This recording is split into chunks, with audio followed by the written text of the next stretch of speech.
आवाज आ रही? आ रही? अब मैं तुमको नहीं पूछ रहा, ऑनलाइन वालों। अरे यार आज तो बड़े ज्यादा चेहरे दिख रहे हैं। आपका सर दर्द सही हो गया? सर हो गया? ओके। अच्छा कहाँ से आप? हाँ सोच कहाँ से की यूजी बीएससी कहाँ से की? गंगानगर कौन से कॉलेज? कहाँ से की? पदमपुर। जश्न। बढ़िया। कैसी मिट्टी पाई जाती है सम में? अच्छा आप जहां हो वहां कैसी मिट्टी पाई जाती है? रेतीली। क्या विशेषता है रेतीली मिट्टी की? अच्छा वहां बाढ़ वगैरह आ सकती है? बाढ़ वगैरह क्यों? तो फिर वहां कवास में कैसे आ गई बाड़मेर में? वहां भी रेतीली मिट्टी, आप गए कभी वहां पे? वहां पे भी यही मिट्टी है, फिर वहां कैसे आ गई? नाइस। जिप्सम चट्टान है नीचे, लेकिन वहां नहीं है अपने सम वगैरह में, इसलिए बारिश ज्यादा हो जाए तो अभी कोई दिक्कत नहीं है। क्यों नहीं है? क्योंकि पानी चला जाता है नीचे। रेतीली मिट्टी पानी रोकती क्योंकि उसकी जल धारण क्षमता ज्यादा, वाटर होल्डिंग कैपेसिटी ज्यादा नहीं होती। ये आपको बताया था जब फिजिक्स पढ़ी थी अपन ने। अच्छा अपन पढ़ रहे थे एसिडिक सोइल, क्या पढ़ रहे थे? एंड कल अपन ने डिस्कस किया था what is the lime potential and what is the liming material. Liming material आज अपन क्या लिखे थे? कल हेडिंग क्या लगाए थे लास्ट? लाइम लिखाए थे। अच्छा अब लाइम हटा के लिखिए reaction of lime in acidic soil. Reaction of lime in acidic soil.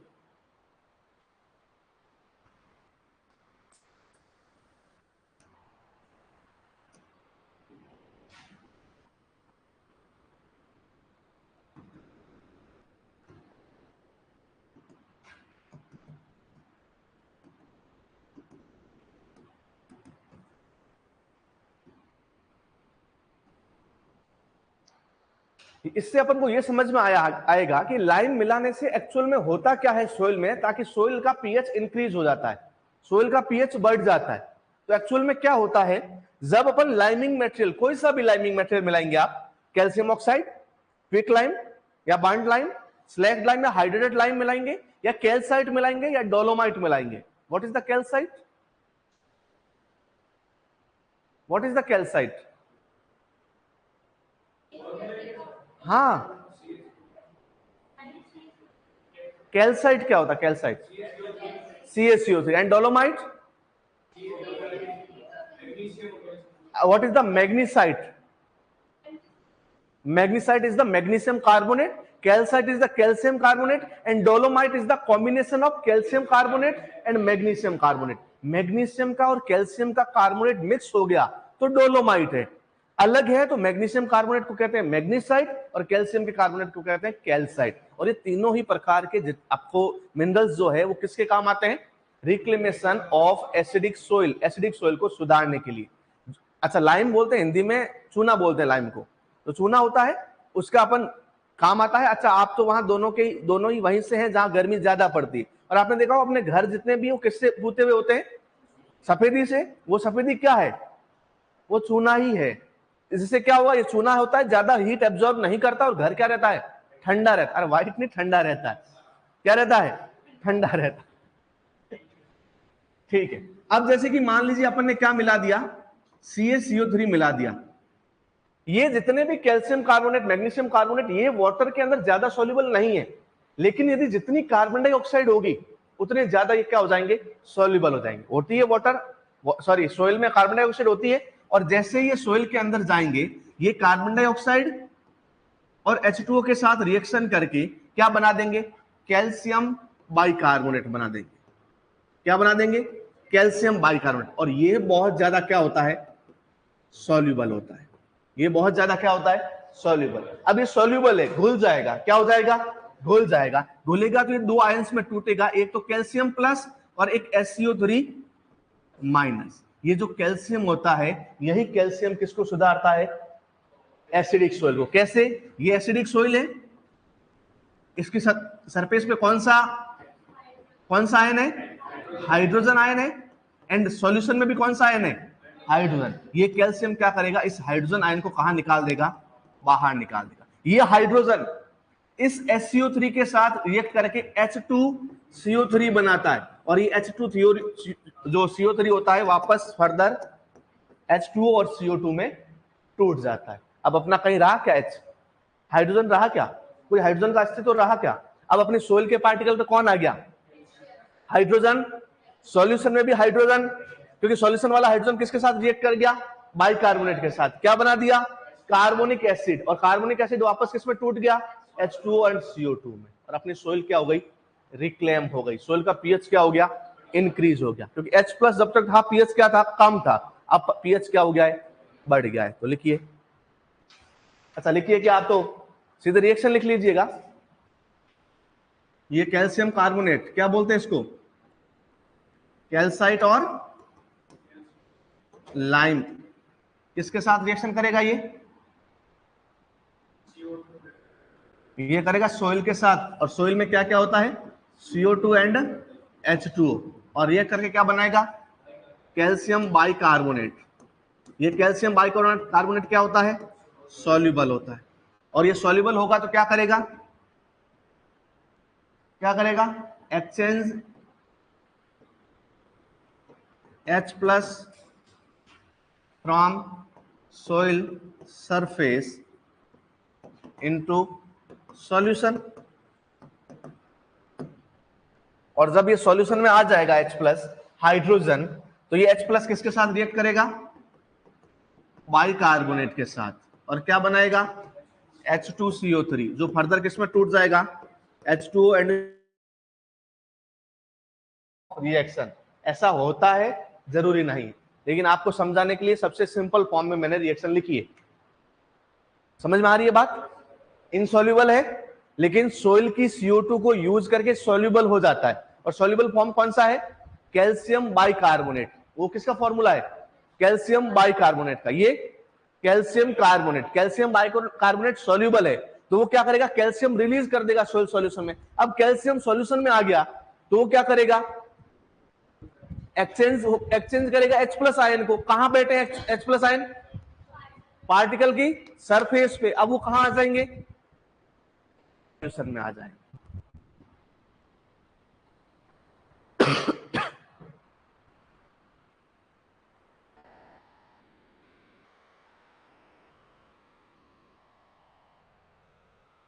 लिख दिया?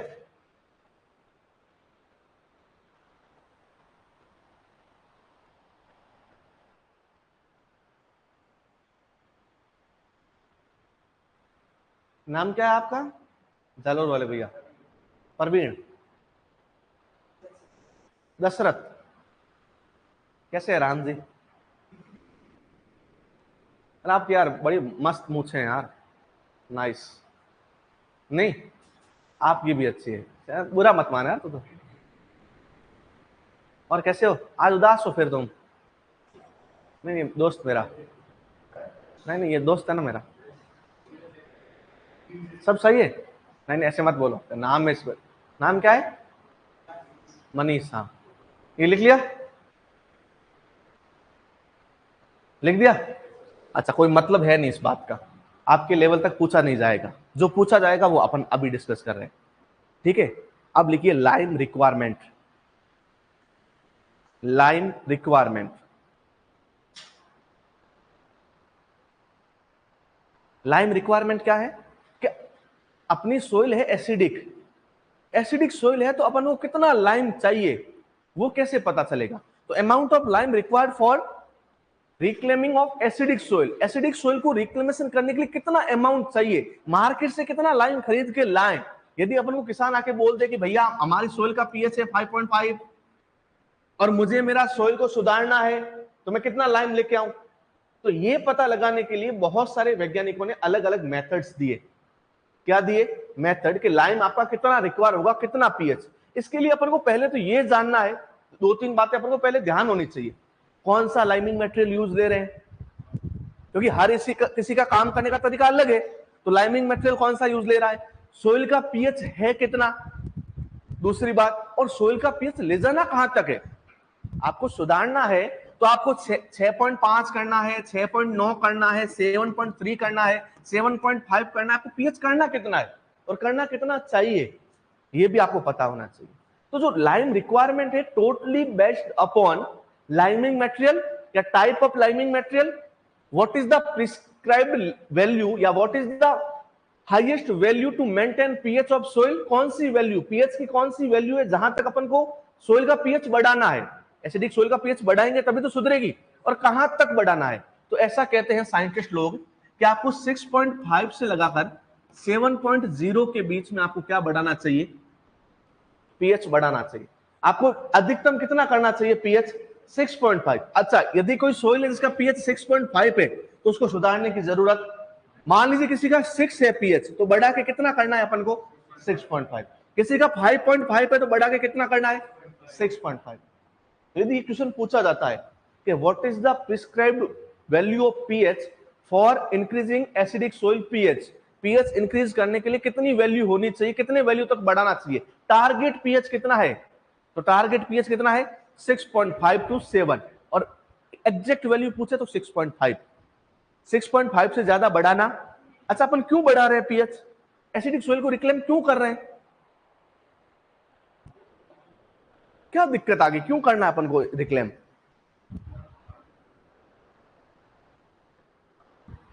पूरी रामायण अपन ने पढ़ ली और अब पे, अरे हार्मफुल क्यों है, कल मैंने लिखवाया ना, बहुत सारे न्यूट्रिएंट इंबैलेंस हो जाते हैं, एल्यूमिनियम की टॉक्सिसिटी हो गई, हाइड्रोजन की टॉक्सिसिटी हो गई, आयरन बहुत ज्यादा हो गया, मॉलिब्डेनम अवेलेबल ही नहीं है, इनको अवेलेबल करवाना पड़ेगा ना, नहीं होंगे तो प्लांट रहेंगे क्या, प्लांट मर जाएंगे। तो प्लांट को जिंदा रखने के लिए अपन को क्या करना है, रिक्लेमेशन करना है। और रिक्लेमेशन में क्या डालते हैं, लाइमिंग मटेरियल डालते हैं, उसमें लाइम है, डोलोमाइट है, कैल्साइट है, मैग्नीसाइट है, आपका क्विक लाइम है, ब्रंट लाइम है, स्लैट लाइम है, सारा डालते हैं।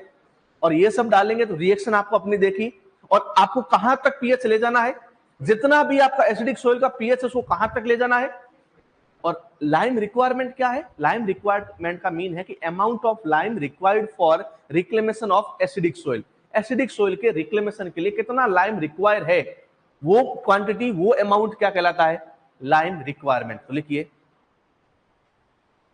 Very good, toxicity of minerals, increase available nutrients,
लिख दिया।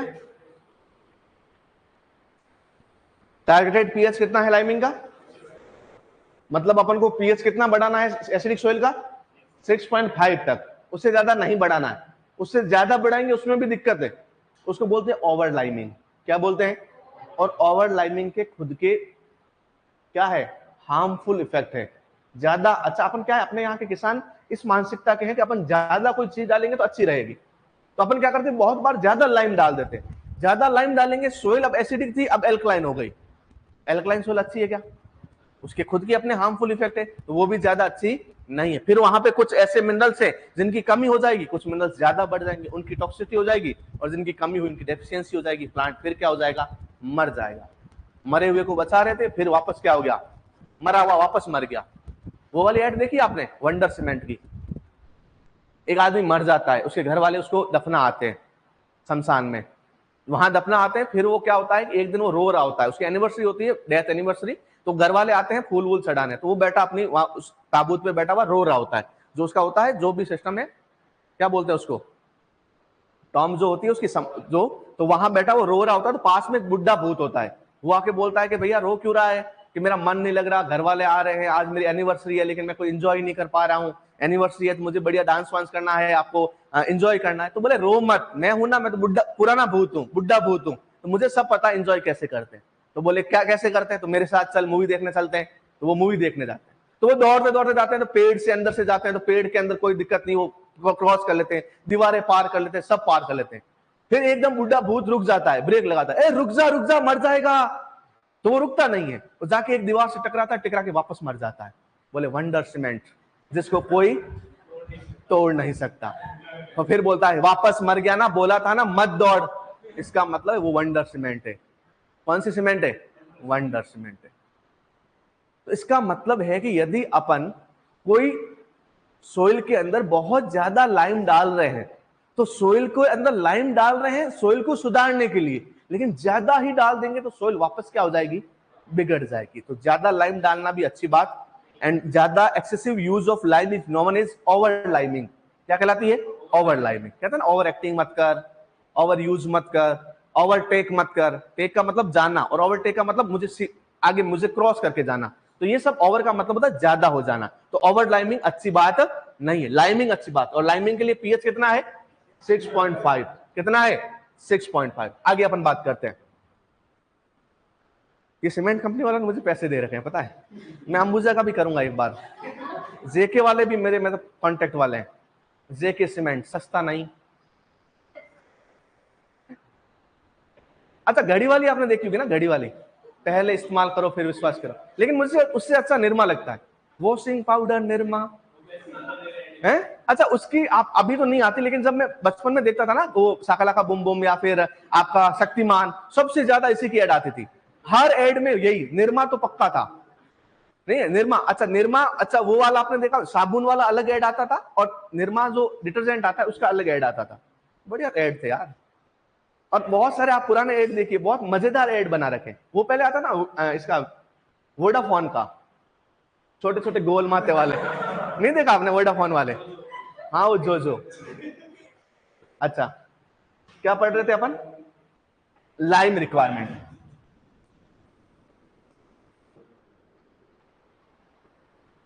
अब अपन मेथड कौन सा यूज लेते हैं लाइम रिक्वायरमेंट याद करने के लिए, कैलकुलेट करने के लिए? एक मेथड है, उस मेथड का नाम है SMP बफर मेथड। कौन सा मेथड? SMP buffer method. ये दिया किसने? ये 3 लोगों ने मिलकर दिया।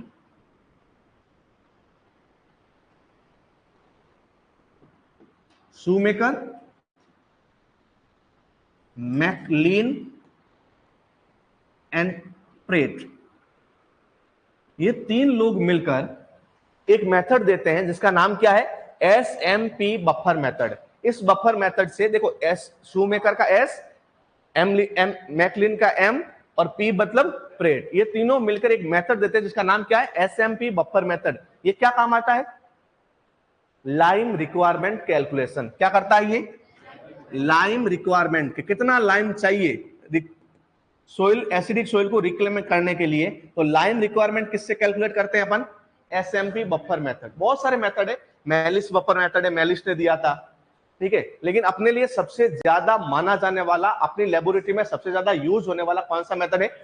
और इसको अपन नॉर्मली बहुत बार शूमेकर मेथड भी बोलते हैं। कौन सा मेथड? शूमेकर मेथड, बाटा मेथड। बाटा सुई तो बनाता है, एडिडास मेथड में, रिबॉक मेथड। ओके, लिख दिया? लिख लीजिए।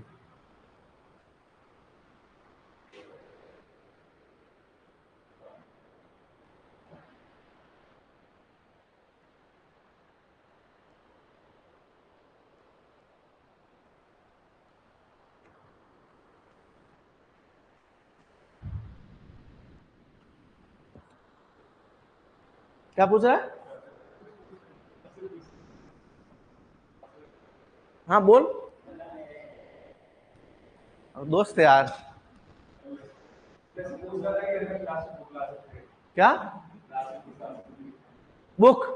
हाँ ला सकते हैं। कौन सी बुक लानी है आपको? नहीं ले आइए बुक। अच्छा, मैं सोच रहा मेरे लिए गिफ्ट ला रहा है, तो ले आइए बुक कोई। ऐसे ही, अच्छा खुद के लिए, हाँ कोई सी भी लिया बोले। अरे मैं चलती फिरती बुक हूं यार, कहाँ बुक की जरूरत है, नहीं, अरे बुक क्या, मैं पूरी लाइब्रेरी हूं, ठीक है, शरीर देख के बता रहा हूं, बुक तो छोटी होती है ना। ओके, लिख दिया, लिख दिया। तो एसएमपी मेथड किसके काम आता है, लाइम रिक्वायरमेंट। अच्छा आपकी बीएससी अभी हुई 2023 में, 2022 में, 23 में, वाह बढ़िया। रावे हो गया, फुल फॉर्म क्या होती है रावे की,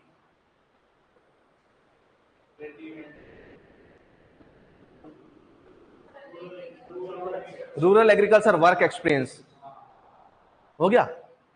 आजकल वो रावे की जगह रेडी प्रोग्राम आ गया, रेडी होता है ना।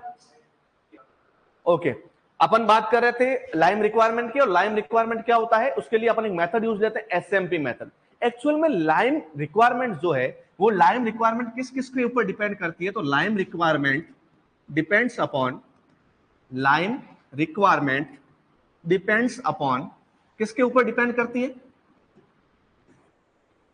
First of all pH of soil, acidic soil का पीएच कितना है, इसके ऊपर डिपेंड करेगी।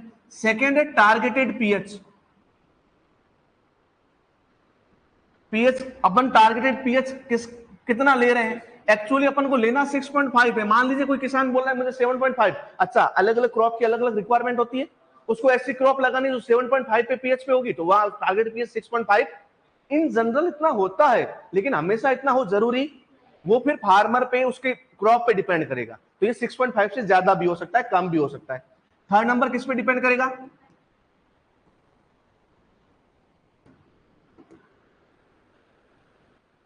Type of liming material. Fourth number पे सोइल पे डिपेंड करेगा, एंड फिफ्थ नंबर पे किस पे डिपेंड करेगा, फाइननेस ऑफ लाइमिंग मटेरियल, किस पे डिपेंड करेगा, फाइननेस। जितना ज्यादा छोटा पार्टिकल होगा लाइम का, जितने छोटे पार्टिकल होंगे लाइम के, जितना महीन लाइम होगा, फाइन लाइम होगा, उतना ज्यादा एक्टिव होगा। अब देखिए अपन मार्केट से लाते हैं तो लाइम बड़े बड़े आते हैं, बाद में टुकड़ों में आते हैं, तो उनको जितना फाइन करके अपन डालेंगे उसकी एक्टिविटी क्या होगी, बढ़ेगी। तो कैसा होना चाहिए लाइम, फाइन होना। यदि फाइन नहीं है तो उसकी एक्टिविटी अलग है, फिर रिक्वायरमेंट भी अलग होगी, क्योंकि उसका काम करने का क्या हो जाएगा, एफिशिएंसी क्या हो जाएगी, कम हो जाएगी। ये 5 फैक्टर है जिसके ऊपर क्या डिपेंड करता है, लाइम रिक्वायरमेंट डिपेंड करता है। कौन कौन सा, pH of acidic soil, targeted pH, type of liming matter. Type of liming matter से क्या समझते हैं कि वो कैल्शियम ऑक्साइड है कि कैल्शियम हाइड्रोक्साइड है कि कैल्शियम कार्बोनेट है कि क्या है वो, तो उसके ऊपर डिपेंड करेगा। अभी अपन बताएंगे कि कैसे डिपेंड करेगा, क्यों ये अलग अलग होने पर अलग अलग रिएक्ट करेंगे। और उसके अलावा सोइल कैसी है, मान लीजिए सोइल अपनी कैसी है, सैंडी, तो अपन को ज्यादा लाइम नहीं चाहिए, लेकिन यदि अपनी सोइल है क्ले तो ज्यादा चाहिए लाइम। क्या चाहिए, लाइम ज्यादा, क्योंकि क्ले सोइल के पार्टिकल छोटे होते हैं, जितने छोटे पार्टिकल उनका सरफेस एरिया उतना ज्यादा, जितना ज्यादा सरफेस एरिया उसके ऊपर हाइड्रोजन उतने ज्यादा, और जितने ज्यादा हाइड्रोजन सोइल अपनी एसिडिक उतनी ज्यादा। तो इसलिए एसिडिक सोइल को रिक्लेम कर रहे हैं, तो सैंडी सोइल में ज्यादा अपन को नहीं चाहिए लाइम, लेकिन क्ले सोइल में क्या चाहिए, ज्यादा लाइम चाहिए। यदि क्वेश्चन आ जाए which of the following soil have highest requirement of lime, तो याद रखिएगा क्ले सोइल, या वहां पे वो ब्लैक सोइल, या पे वहां पे वो हैवी सोइल। कौन सी सोइल, हैवी सोइल। और हैवी सोइल किसको बोलते हैं, जिसका कल्टीवेशन क्या हो, डिफिकल्ट हो, क्या हो, डिफिकल्ट। और ऐसी सोइल कौन सी है, clay soil and black soil. ये लिखवा रखा है ना मैंने, लिख लीजिए।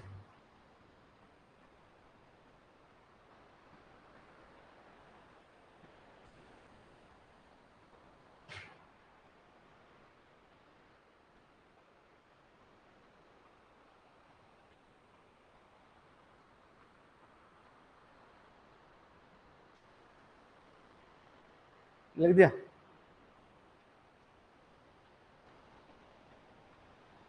ये क्वेश्चन है ना,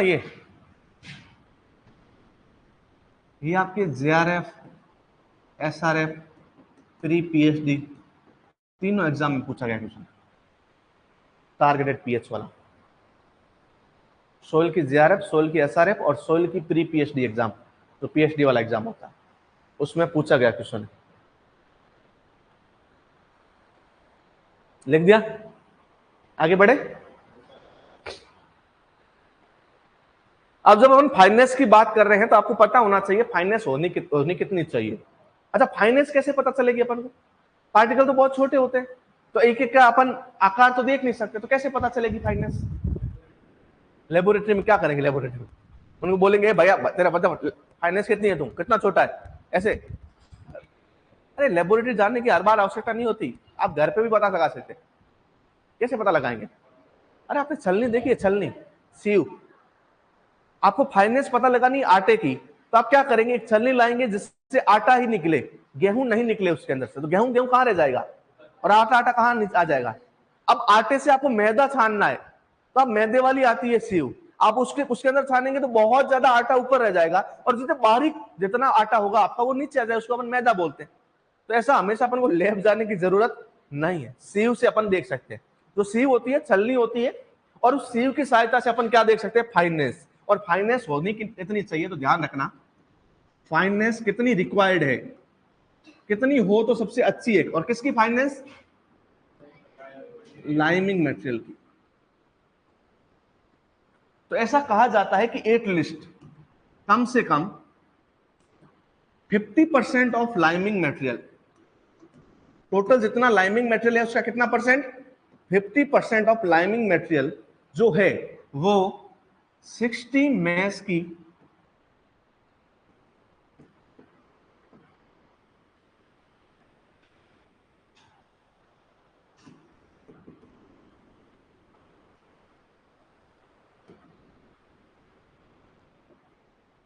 60 मैस की सीव से। अच्छा, ये अलग अलग मैस की अलग अलग जो आते हैं ना उसके हॉल, उसके हॉल की साइज को अपन मैस में मापते हैं। किसमें मापते हैं? Mesh, MESS। और ये जो मैस होती है 60 मैस की यदि अपने पास छलनी है, और वो छलनी से यदि अपना 50% मटेरियल नीचे चला जा रहा है, इसका मतलब वो अपना फाइन सही लाइमिंग मटेरियल है, उसमें फाइन करने की और जरूरत नहीं है। यदि 50% से ज्यादा नहीं जा रहा या 50% से कम जा रहा है, तो आपको पहले उसको थोड़ा और फाइन करना पड़ेगा, और फिर कहां अप्लाई करना पड़ेगा? फील्ड में अप्लाई करना। तो कितना? At least 50% of liming material should be pass through 60 mesh of sieve. 60 mesh wire sieve जो होती है, अच्छा ये सीव अलग अलग टाइप के, अभी मैं बता देता हूं आपको।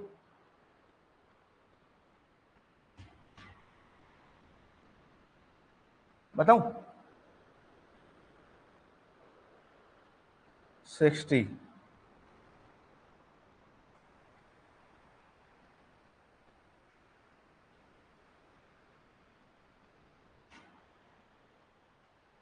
ये देखो,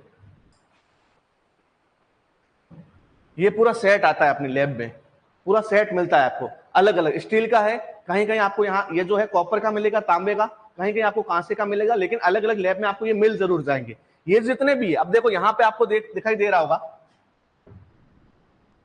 ये आपकी 230 मैस की, उसके बाद में 120, फिर 60, फिर 35 और फिर 10 मैस की। जितना छोटा आपका क्या होगा? मैस होगा, साइज उतनी ही क्या होगी? उसकी बड़ी होगी। जितना छोटा मैस उतनी ही साइज उसकी क्या होगी? ये देखो 5 मैस की है, ठीक है, लेकिन जो 230 मैस की है वो आपकी बहुत छोटी है। इसका मतलब है ये जितने भी आपके मैस वाली साइज वाली है, इनके अंदर अपन जो 60 मैस वाली है, इसमें से यदि 50% अपना लाइन, कितना परसेंट लाइन पास हो जाए, तो मतलब अपना फाइन सही है, उसको और फाइन करने की जरूरत नहीं है। तो एक क्वेश्चन पूछा जाता है कि जो लाइमिंग मटेरियल है उसका कितना फाइननेस होना चाहिए, तो कितना होना चाहिए? 50% जो लाइमिंग मटेरियल है 50 मैस की छलनी से छन जाए तो अपना सही है, नहीं तो आपको और फाइन करना पड़ेगा। और ज्यादा फाइन है तो कोई दिक्कत नहीं, कम फाइन है तो दिक्कत है। फाइन मतलब समझते हो? हाँ, महीनता। लिख लिया आपने? ओके, आगे बढ़े। आगे हेडिंग लगाइए न्यूट्रलाइजिंग वैल्यू।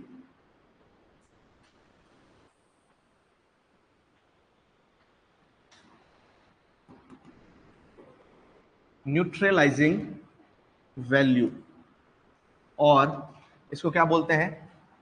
NV। और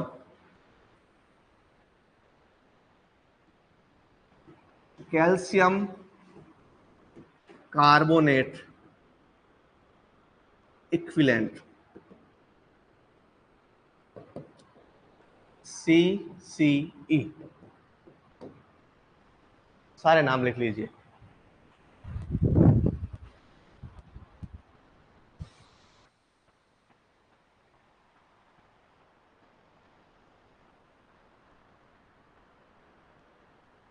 लिख दिया, समझे इस बात को? क्या लिखा हेडिंग?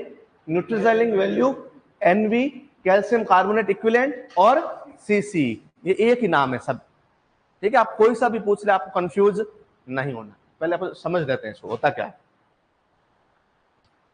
लिख लिया राजा? ओके, समझते हैं।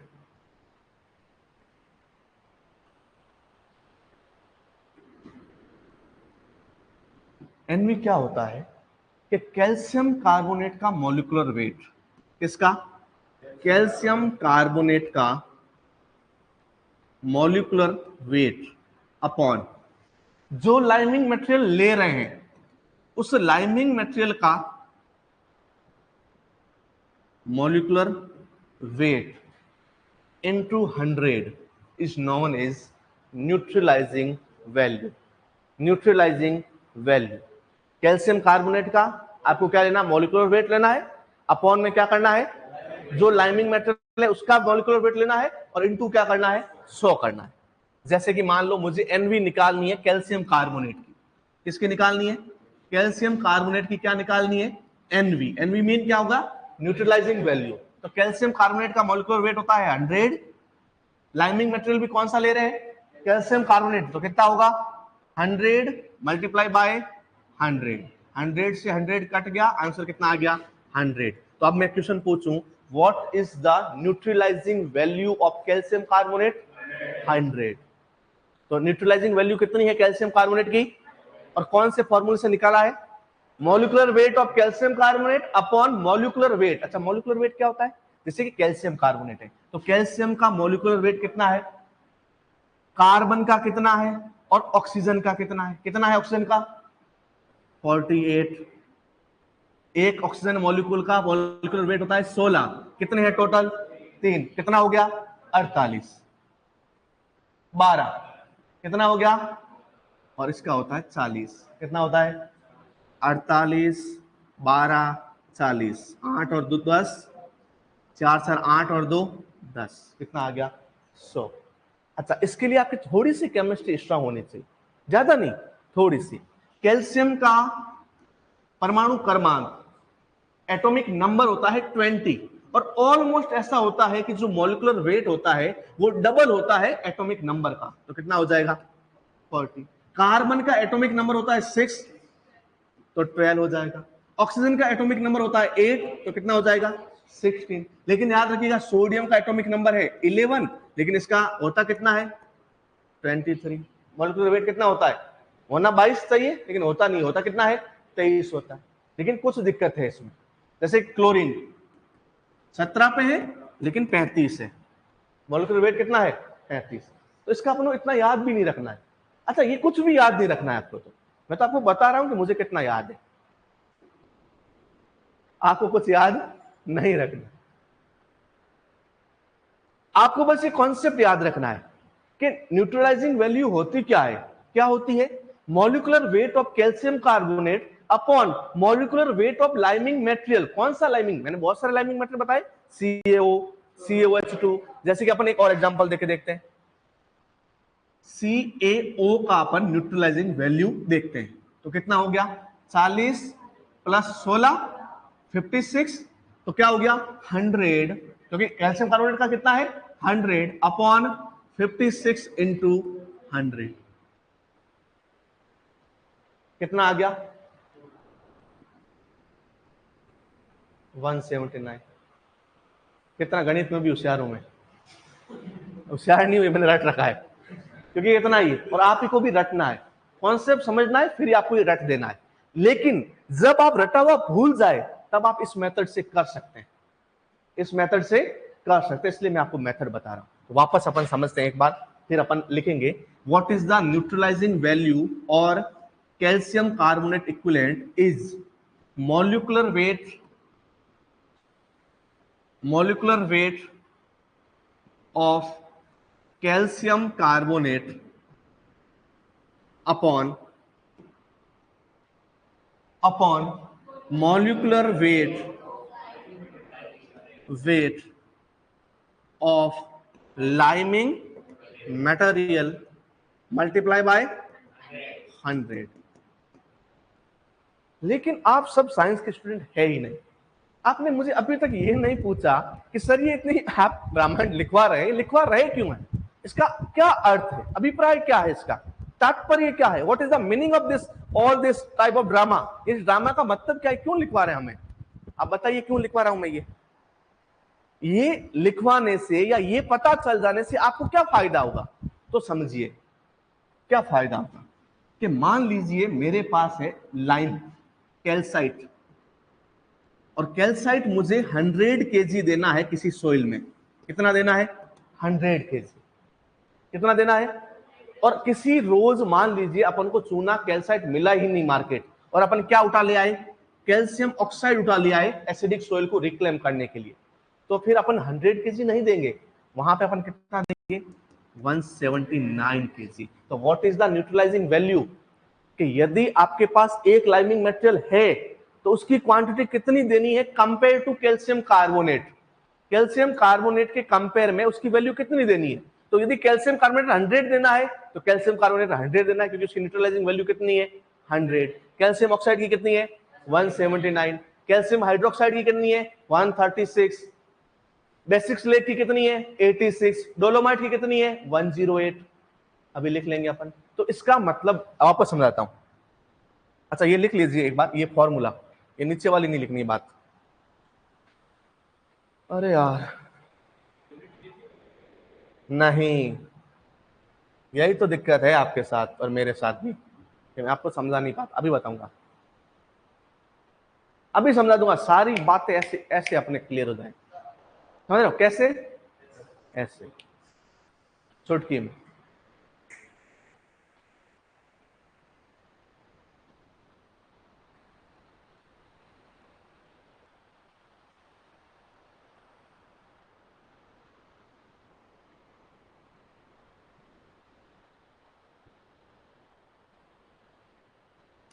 अरे बेटा शूमेकर मेथड एसएमपी मेथड को बोलते हैं, SMP buffer method lime requirement calculate करने का मेथड है। इसमें आप क्या करते हैं, कैल्शियम कार्बोनेट जो है चूना जो है वो सोइल के साथ पहले ही मिला देते हैं ताकि एक्चुअल जो पीएच है वो आ जाए।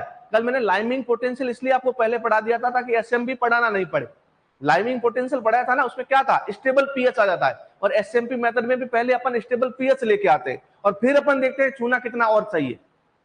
उस मेथड का यदि आपके लाइफ में इंपॉर्टेंस होता तो मैं पूरा डिस्क्राइब करता यहाँ पे, आप सिर्फ नाम याद करना है तो मैंने आपको नाम बता दिया, लेकिन अपनी फिराक यही रहती है कि अपन संतुष्ट नहीं होते बहुत सारी कम बातों में, सेटिस्फाई नहीं होते, और यही दिक्कत है।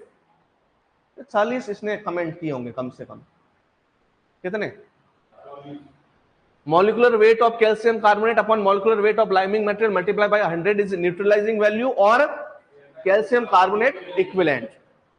अब देखो ये है अपने लाइमिंग मटेरियल, क्या है, यहां पे मैं जितने भी लिखूंगा वो क्या लिखूंगा, और यहां पे मैं लिखूंगा न्यूट्रलाइजिंग वैल्यू और CC.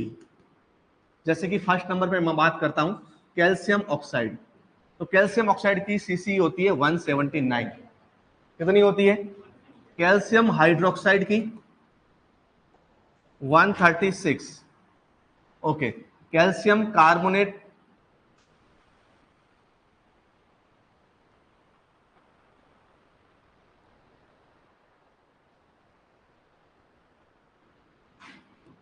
Third number, dolomite, dolomite की होती है 108, फोर्थ नंबर पे है कैल्साइट या कैल्शियम कार्बोनेट, कैल्शियम कार्बोनेट की कितनी है 100, और फिफ्थ नंबर पे है बेसिक स्लेग, बेसिक स्लेग कितना है 86।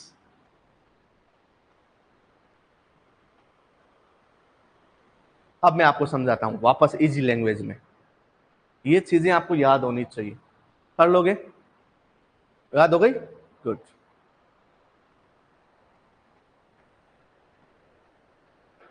लेकिन ये समझ लेते हैं कॉन्सेप्ट है क्या एक्चुअल में।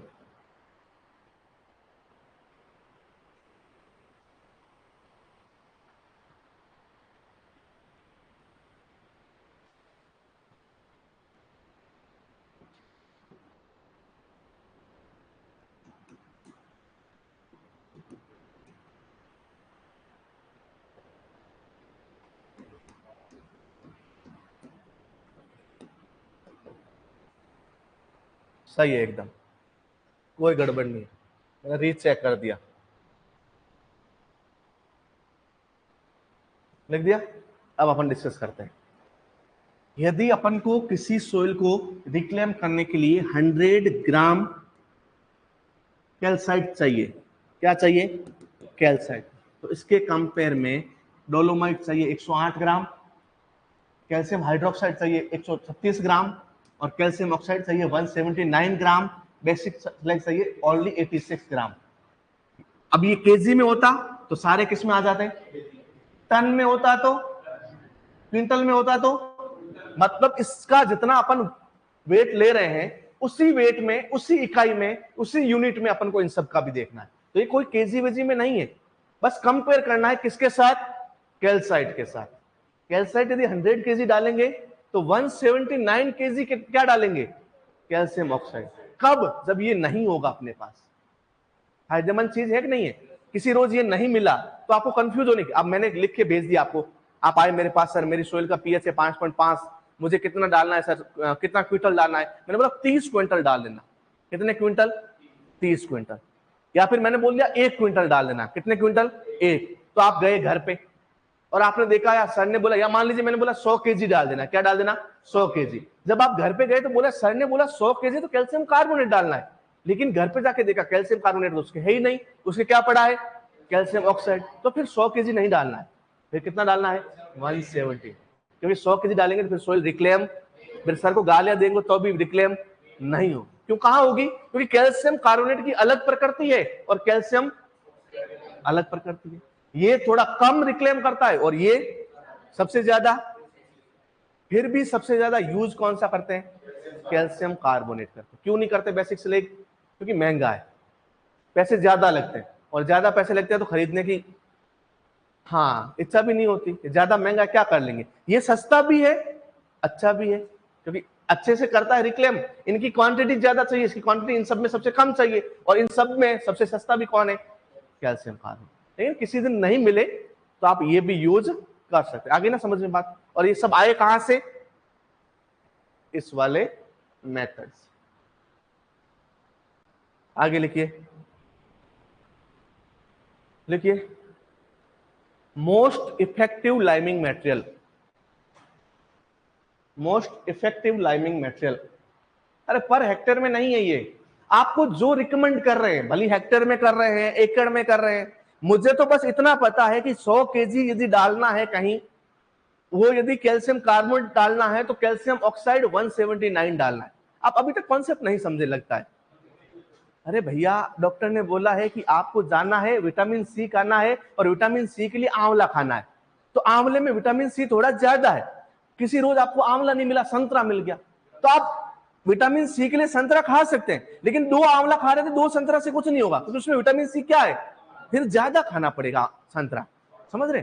दोनों ही विटामिन सी दे रहे हैं, लेकिन एक कम दे रहे हैं, एक ज्यादा दे रहा है। अब ये जितने भी मैंने लिखवाए हैं सब एसिडिक सोइल को रिक्लेम कर रहे हैं, कोई कम कर रहा है, कोई ज्यादा कर रहा है। जहां 100 केजी यूज करने से सोइल रिक्लेम हो रही थी कैल्शियम कार्बोनेट, वहीं अपन को अब कितना यूज करना पड़ेगा? Calcium oxide 179, calcium hydroxide 136, dolomite 108, और basic slag most effective liming material calcite.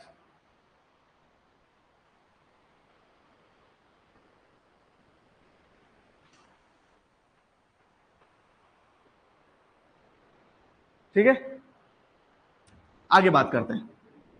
अच्छा, ये बेसिक स्लेग क्या है? क्या है ये सचिन? बेसिक स्लेग क्या है? नहीं, ये कोई छूना नहीं। Basic slag, finance slag, electric arc slag. अच्छा, आपने स्टील इंडस्ट्री देखी? स्टील इंडस्ट्री, अरे लोहे की इस्पात बनाने वाली industry, steel industry. Steel industry क्या करती है? लोहे को इस्पात के रूप में, स्टील के रूप में चेंज करती है। और जब ये लोहे को इस्पात के रूप में चेंज करती है तो कुछ बाई प्रोडक्ट निकलते हैं। क्या निकलते हैं? By product.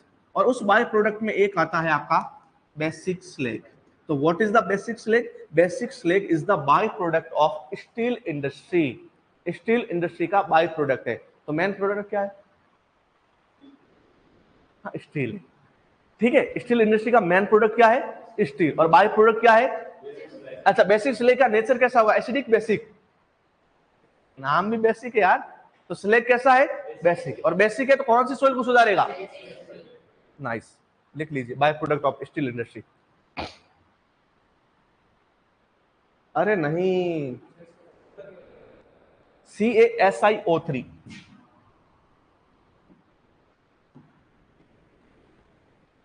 Calcium silicate. क्या?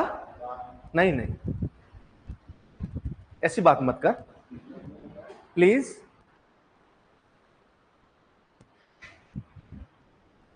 लिखिए, by product of steel industry and the formula is calcium silicate, CaSiO3। And what is the neutralizing value of basic slag? 86। कम ज्यादा, कम चाहिए कैल्शियम कार्बोनेट से? ज्यादा? कम चाहिए। लिख दिया? बड़े आगे हटा दूं ये? समय तो नहीं हुआ? अरे यार, ये मिरेकल है यार, रियल में मैं बता रहा हूं। मैं ना सुपरवाइजर बैच में 10 बार घड़ी देखता हूं, इतना बोर हो जाता हूं मतलब, और यहां हो गया टाइम। चलो एक और बात अपन डिस्कस कर लेते हैं यार, ये कहना पड़ेगा यार, मैं अच्छा पढ़ाता हूं हैं, मतलब है कि नहीं है समय का? अच्छा, आपको पता, आप बोर हो गए यार, रियल में यार। न्यूट्रलाइजिंग इंडेक्स वैल्यू लिखवा ली, हो गया तो निकल जाए क्लास। न्यूट्रलाइजिंग इंडेक्स, अच्छा न्यूट्रलाइजिंग इंडेक्स क्या होती है? Neutralising value into fineness factor. बस ये आपको फॉर्मूला याद रखना, कुछ भी याद नहीं रखना। What is the neutralising index? Neutralising value जो है उसको किससे मल्टीप्लाई करना है? फाइननेस फैक्टर से। तो क्या आ जाएगी आपके पास? न्यूट्रलाइजिंग इंडेक्स आ जाएगी। अभी तक वैल्यू पढ़ी अपन ने, और अब क्या आ गई? इंडेक्स आ गई।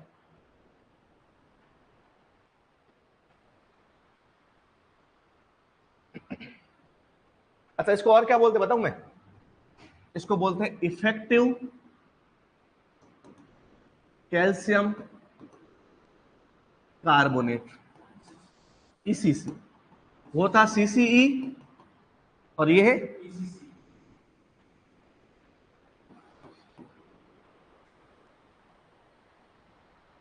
इफेक्टिव कैल्शियम कार्बोनेट, और neutralising index is neutralising value into fineness factor. और इस टेस्ट में आप मेरे से उम्मीद मत करना अच्छे क्वेश्चन की। जो टेस्ट है 35 क्वेश्चन आएंगे मेरे सब्जेक्ट के, 35, और 35 के 35 आउट ऑफ सिलेबस। दे दूं? अरे तुम सारे पहुंच जाओ डायरेक्टर सर के ऑफिस में, सर निकालो इस बंदे को यहां से, हैं? निकल, लिख लिया? NV into fineness factor. Fineness factor क्या होता पता है ना? अरे fineness of liming material, 60 mesh से जा रही है कि 25 मैस से जा रही है कि 360 या 230, वो मैस वाली बात है, वो याद रखने की अपन को जरूरत नहीं है। And last one, liming factor. Liming factor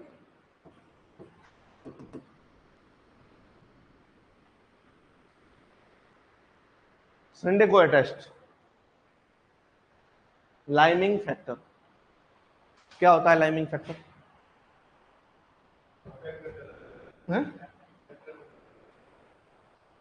SMP method से मैंने कैलकुलेट कर लिया लाइम। क्या कर लिया? तो ये कैसा हुआ?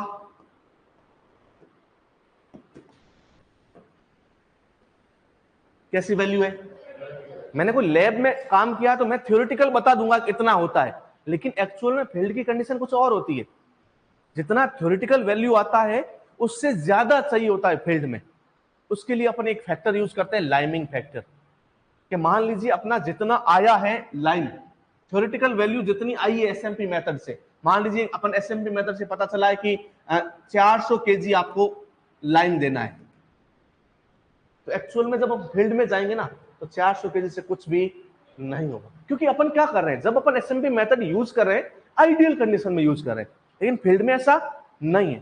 फील्ड में बहुत सारे और भी दिक्कत है, बारिश से वो बह सकता है, अच्छे से रिएक्शन हो या नहीं हो जरूरी नहीं।